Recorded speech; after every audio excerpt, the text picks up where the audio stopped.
As you may or may not know, there's so many makeup trends nowadays, whether it's sugar plum, latte makeup, cinnamon girl makeup, strawberry makeup. There's so much going on, but the one trend I really want to try is ballerina makeup. I've seen this a couple of times on Pinterest. I haven't seen anyone on TikTok do it. So that's why I'm doing it. I'm like, let me try it.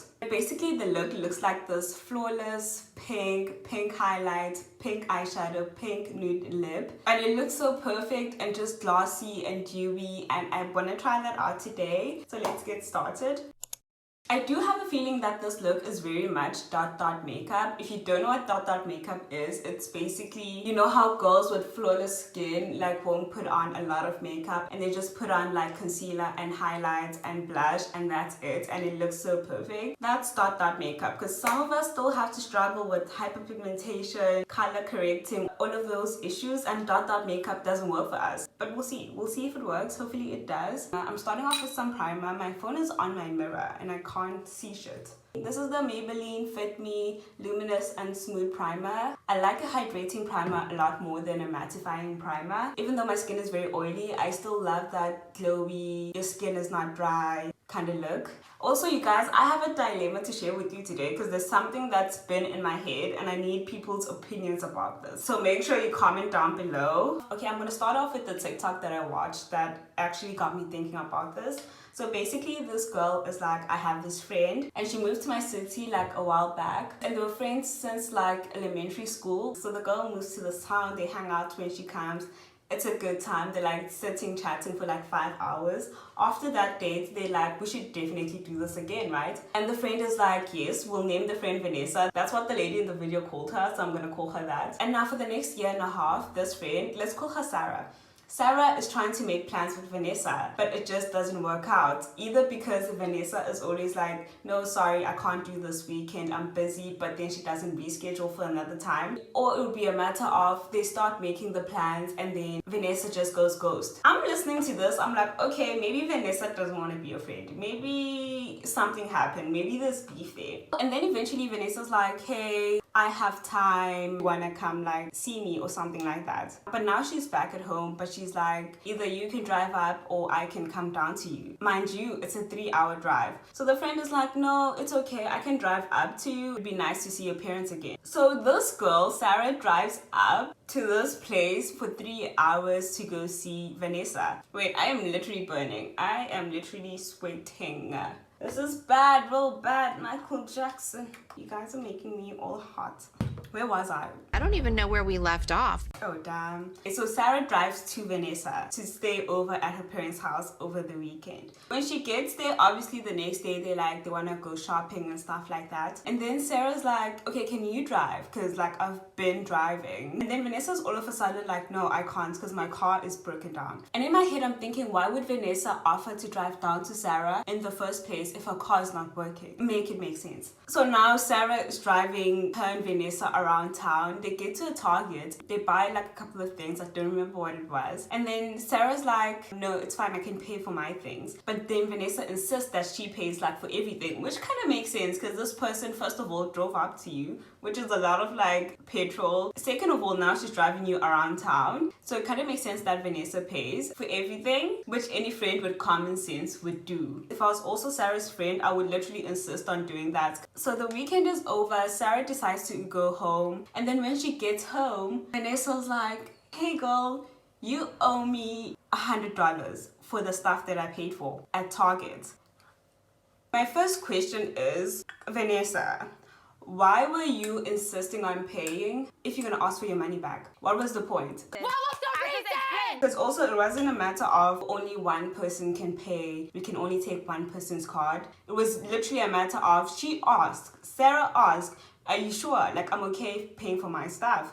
And Vanessa was just like, no, don't worry, I got this. Only for her to ask for her money back. That is honestly very suspicious. If I was Sarah, I would literally have ended the relationship there. And then Sarah's like, what about the gas that I paid to like drive us around? And then she's like, oh yeah, you can take $20 off the gas. Mind you, she paid $100 for gas. And honestly, I'm surprised Vanessa didn't offer to pay for gas in the first place when Sarah was driving them around. But then, okay, that's fine, they move on. And then after that, Sarah is like, I am planning a birthday party. It's my 21st birthday. I really want to see you there. And then Sarah is also like, I know you're a really busy person, so you can pick the weekend that we are going to have the birthday party. And Vanessa's like, okay, the weekend after 25th. Sarah plans everything. She adds everyone to a group chat. I'm getting distracted. I cannot multitask. And this was months before. And then she's asking people in the group, what do you guys want to do? And everyone is replying, but Vanessa. Closer to the time, she asks Vanessa, I think a question about the birthday party, or are you still planning on coming? What's happening with that?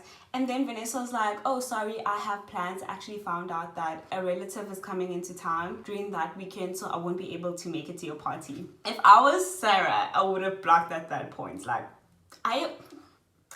so Vanessa doesn't come to the party, which is literally so freaking unbelievable because she was the one who picked the date in the first place. And then for some stupid reason, Sarah decides to add Vanessa to her bridal party. And then Vanessa couldn't, obviously, at this point we all know what's gonna happen, couldn't come. She's like, sorry, I won't be able to make it to your dress fitting, but I hope you guys have a good time, something along those lines. But the last straw for Sarah was when she texted Vanessa like 3 times. It was regarding the dress fitting, and then she decides to call Vanessa, and Vanessa's like, hey, I saw your 3 messages. And she said something rude. I don't remember what it was, but it was very rude. It was like, I saw your 3 messages. I'm busy right now. Like, can you not? Something along those lines. I don't remember what she said. And then there was the end of the friendship. But yeah, my dilemma is, I feel like I'm being Vanessa to a friend right now. Because there was this friend, okay, there is this friend, I'm still friends with this person, and they hurt me, like, really badly. But then what happened was, I was just like, you know what, it's not entirely their fault. We can, like, move on from this, right?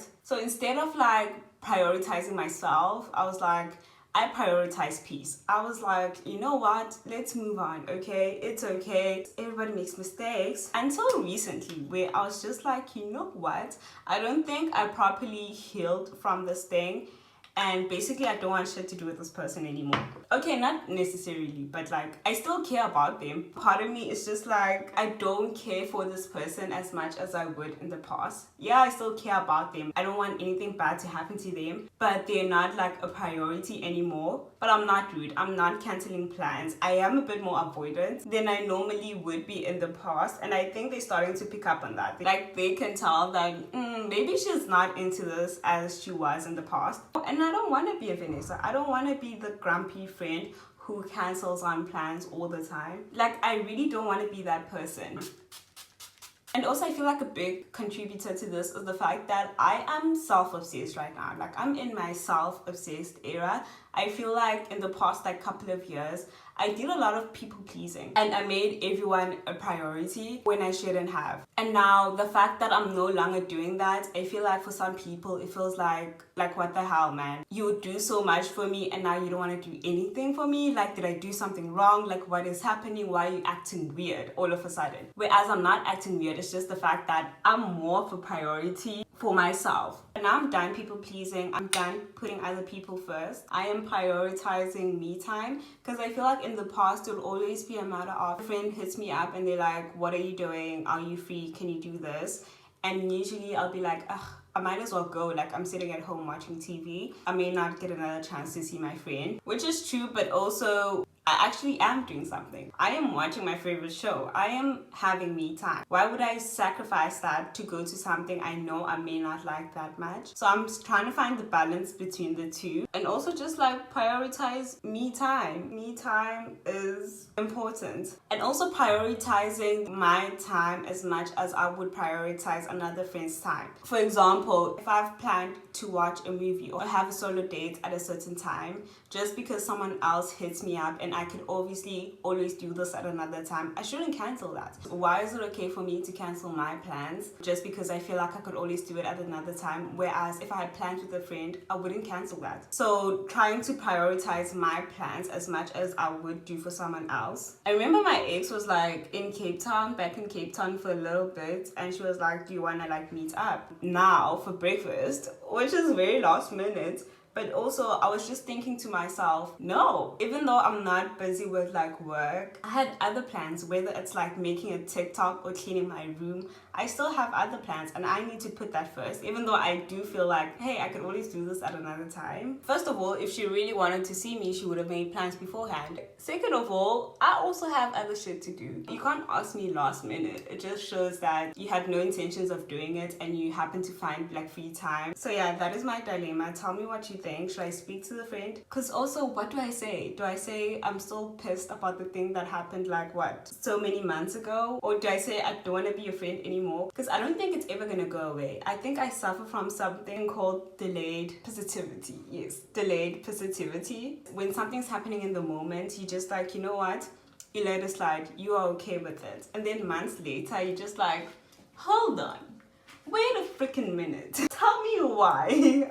Literally, I think I have a problem with that. I saw a video about that and I was just like, it's so true. I will literally block you like 2 months later. A trick that I learned recently is that after making your beauty blender very damp, you want to like squeeze it first and then use a paper towel just to squeeze out the excess water, because whenever there's a lot of water in your beauty blender, it just doesn't blend that well. You see, TikTok teaches you a lot. Back to my delayed positivity. I will literally block you after 2 years because I think I'm all about peace. I'm just like, you know what, let me just do something for peace sake. And then later on, I realized that no, actually this thing has been on my mind for a while now and it kind of hurts. Because I would literally not think about it in the moment or during the day or even the week or the month. But later on, it's only then that I actually think about it, which kind of sucks. It sucks a lot. But yeah, I literally blocked an ex of mine after 2 years. I was just like, actually, this person was really bad to me, and then at the end of the relationship, they acted like a victim, and I let it slide at the time, and then now I'm just like, wait up, hold on, wait a damn minute. Oh, I forgot to use my light. The fact that I'm also slowly learning how to do my makeup again is just so much fun. I get to play around with like different products and certain looks and figure out what works for my face, how to do certain techniques, and it's so freaking fun and so freaking interesting. I don't know, man, it's like I'm doing an art or something. But now I really want to like practice technique of how to apply makeup, because I feel like the technique you use has a lot of impact. You may be using the right product, but if you're not using the right tools and technique, it kind of looks off at the end. And also just not being scared to put on the makeup. I had to get comfortable with the fact that I'm not gonna look like myself. Like, I'm not gonna look like regular Z. I'm gonna look like me with makeup on. And I had to get used to that because I felt funny at first. I was just like, I think I look funny. I feel like something is off. But no, obviously something is going to be off. Like, it's supposed to look like makeup. The fact that I'll be using whatever brush whenever is just so problematic. I'm obsessed with this brush. I got these brushes from Lottie London. I won a giveaway, by the way. People still win giveaways, and I don't even remember entering this giveaway. But Arc Stores was like, hey, you won a giveaway. We're gonna send you like a set of brushes. These brushes are really expensive, but they're really good quality. Because I remember I went on the website to check the total value of all of these brushes, and I think it was less than 1,000 for all 5, but that's still a lot. It was like, I think 800, probably 900, which is a lot of money in this economy. So the whole premise of ballerina makeup is that like pink highlights, pink eyeshadow, pink nude lip. So I'm gonna go in with some blush. This is Nude Burn by Maybelline Cheek Heat. It's a liquid cream blush and it's this like very pink nude color. So I'm gonna go in with that. The thing about this product is that you don't wanna use a beauty blender, because I've used a beauty blender before and the beauty blender just absorbed all of the products, and I was like, wait, is this not working? What is happening? I'm gonna use a brush and just dab this on the highlights of my cheeks. Another makeup tip, always put product on the back of your hand or like anywhere else, because if you put it directly on your face, you may be putting too much, and it's easier to add than to remove products from your face. For brows, we are doing soap brows, so you need some soap obviously and some setting spray. I just like to spritz that and then just go over that with my spoolie. I like to first like brush the hairs up and then go diagonally I'm gonna put some concealer on my eyelids because I have really dark circles around my eyes. I don't know why. I get all my sleep in, but I still look like this. I'm just gonna blend that in.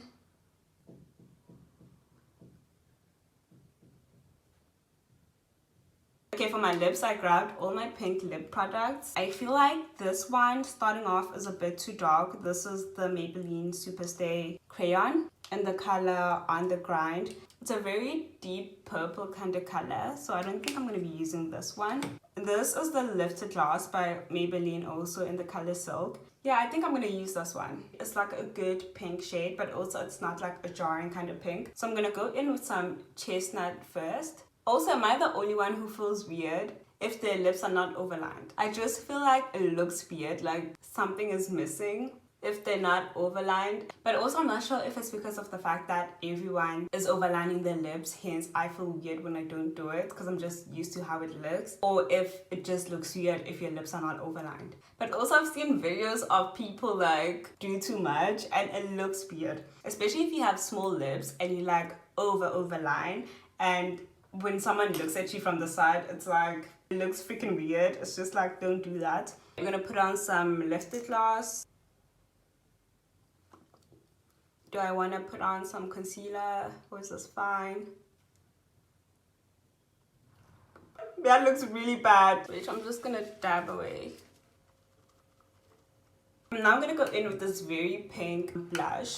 To set my cream blush. This is by Black Opal. It's in the shade Dolce. I'm a bit scared because this is a very sweet kind of pink, as you can tell already on the brush. So I'm just gonna dust that off. This is a lot of pink and it's very sweet. I look pink. So I'm gonna take more of that blush and just put it on my eyelids. I'm now gonna put on some highlights. I think I wanna go in with the pink highlight. It's ballerina. I might as well like do all pink. So let's see, wish me luck. Going in with the same brush that I've used for 50 other products. Oh, I feel like this looks so good actually. I look so pink. Oh my god. I'm not done. I'm gonna fix this look up. I wanna fix the brows. I wanna set a bit, and I wanna do my wings, and I cannot do that on camera. I don't need witnesses, so I'm gonna do that off camera and I'm gonna show you the final look. I decided not to put in the eyeliner because the color I have is black and I feel like that's a bit too dark for this look. So this is the final look. Let me know what you think. Also, don't forget to subscribe and like this video. If there are other looks that you want me to try, definitely let me know down below, and yeah, see you next week.